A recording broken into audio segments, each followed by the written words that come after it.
Okay, so hello everybody. Welcome to our TED Talk, which is about gender inequality. This is given by Ali LeGrant and me, with help from our group members Ty and Logan. So today in our TED Talk, we are going to talk about the gender inequalities of political, educational, marriage, and self-esteem and self-image. So the first up is educational inequality. So we want to talk about the educational inequality that exists between boys and girls. And a lot of people believe that boys somehow are smarter than girls. I don't exactly know why, but it's just what society believes. A lot of times I think it could be associated with the fact that since boys and males are built more stronger anatomy-wise, it is also held that they also tend to do well, and they also tend to prevail in many aspects of daily life as well. So one thing we wanted to touch base on is the cognitive ability between men and women. So is there a difference? And the answer is not really. The difference that exists is very small, so it's not very significant. And in fact, the gap has actually lessened over time as females have been able to have more access to education and more rights that were just once given only to males. So for the male and female reading ability, this table, which is the National Assessment of Educational Process, or NAEP for short, shows the gap that exists between male and female reading ability. And as you can see, the gap is actually lessening between the males and females because what it used to be was that females actually had a slight lead over males, but as we are progressing in time, the gap is actually lessening as males are starting to gain on the gap that used to exist. And in the classroom, there are some divides that do exist today, as there always have been. Some that we wanted to point out for females specifically, that anatomy-wise, they are not as strong, and they don't tend to resort to as much violence when they're frustrated or upset. And socially, girls tend to spend more time together in smaller groups of girls, whereas boys, on the other hand, are slightly stronger than girls, and they also tend to resort to violence and aggression when they are upset. And socially, they tend to spend time in larger groups. So college majors, 41% of bachelor's and master's degrees in math, science, business, and engineering are pursued by men, which is kind of like the stereotypical track. And for women, 36% of bachelor's and master's degrees in health and education are pursued, which is another stereotype that is commonly held for women. So our next topic to talk about today is marriage inequality. So this picture, as you can see, kind of portrays the typical, stereotypical marriage union between a man and a woman. However, this isn't always the case anymore, as more types of marriages are becoming more socially acceptable and more of the norm. But however, there are still stereotypes that are held, such as on the left, you can see that it was commonly held, and sometimes is still commonly held, that women are to work in the house and to take care of children and to do all the cleaning and cooking while the man goes to work and becomes the breadwinner of the family.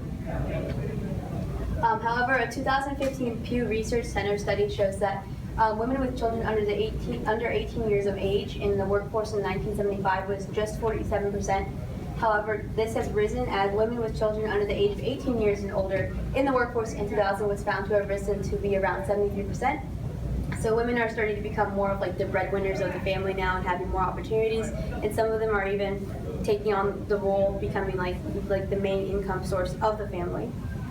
In terms of marriage, there definitely is change between how it used to be. It used to just commonly be between man and woman, and also the benefits and the reasons why people are marrying is also changing. So in the very beginning, so pre-Columbian times, in early America, it used to be that marriages were seen as a form of stability, but also more like economic stability. So like more so like I need help like on the fields to like cultivate crops. So like I need help.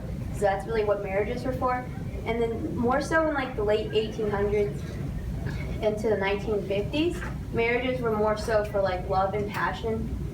But however, as we are progressing in modern times, marriages are becoming more of a thing for like, and they're more centered around the self. And a lot of people tend to look at marriages as how happy am I, and like they want to get self-fulfillment and self-happiness and many things about that. So they're looking a lot for satisfaction in their marriages nowadays.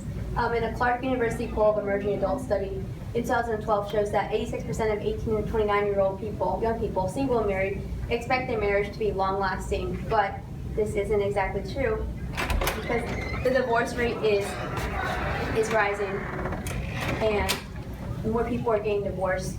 And the reason for this is that there are these expectations that people hold about marriages, and these expectations are too high. And so because of that, marriages tend to end early, and these expectations don't hold true.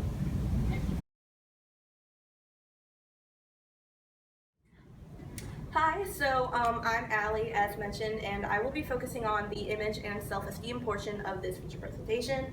As you can see here, I have drawn two figures and with the lettering image and self-esteem above them. And now society tells us that one of these pictures is the girl and which is the boy. And most people would choose this one as the girl and this one as the boy. The distinguishing factor only being the hair. But what if I told you that this is actually a boy with long hair and this is actually a girl with short hair? Yay! Okay, so now, but that isn't it. The long hair isn't only what distinguishes a girl as being a girl. Society determines that a girl has to look a certain way in order to be a valued member of that society. So, a girl does not look like this, or does not look like this. Society wants a girl to look like that. And that's not necessarily a good thing. That is what society determines is a good thing. But in all honesty, that's not what makes a girl at all.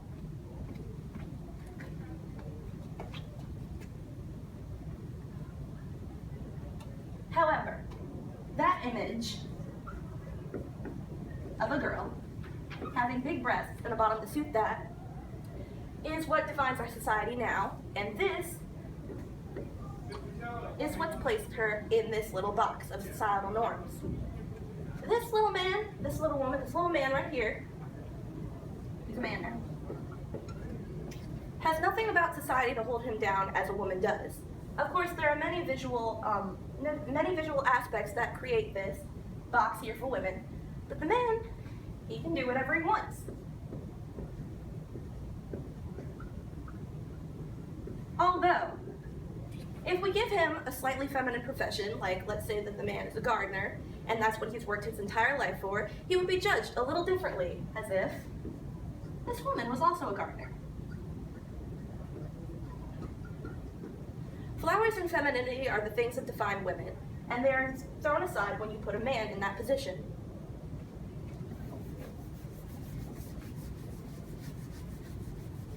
And the same is true about politics, but in this case, the man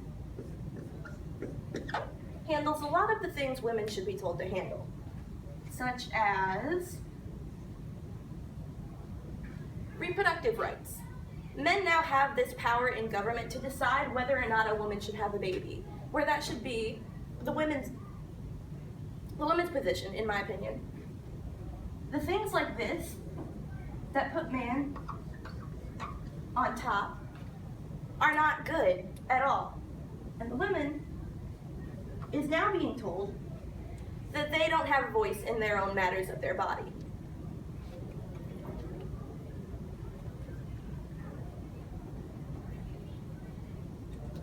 To separate men and women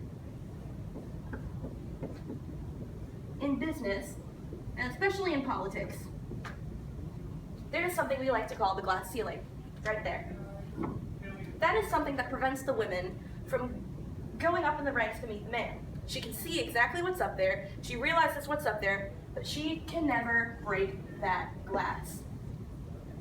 And this is the problem with society, as well as image and self-esteem.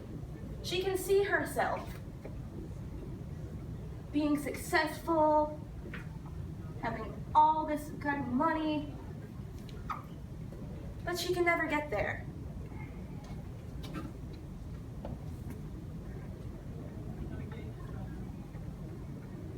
The only solution to this problem is gender equality. It's a simple solution, so why haven't we figured out that that's what we need right now? With gender equality, this man and this woman would have the same rights as anyone else in the world. They would have the same wages, they would have the same discussions on reproduction acts and things that only men and women are said to be in charge of, and the world would be a better place. So the question we should be asking ourselves is, why is this not a thing? As I've discussed here, the differences between image and self-esteem, as well as business and politics, are very different between men and women. And there are certain cages that prevent this woman and this man from being the same. And I think as a society, we should work towards changing that before it's too late.